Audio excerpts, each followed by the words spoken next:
Hi, I'm Darcy Phillips, and I'm a product manager with Eaton. And I'm going to talk to you a little bit about our B162 AVOverIP encoders and decoders.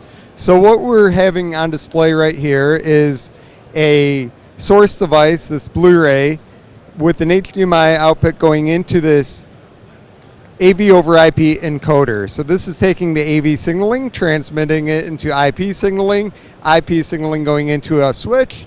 From the switch, we go out with patch cable to decoders, shown on this side. We have a decoder here on this side, a decoder on the other wall, and those decoders have an output with HDMI, which is taking the IP signal and converting it back into AV for each display. So the benefits of AVOverIP is remote management and easy flexibility and scalability. You can scale up video walls up to 8x8 configurations and do a lot of great things. Very competitively priced and very much easy to use. IT simplicity and affordability. That's kind of what is on display right here. Software is included. All the configuration can be done. It's all drag and drop. It's all very easy to use as well.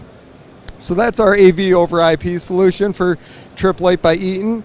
I'm Darcy Phillips. You can find this product at tripplite.eaton.com.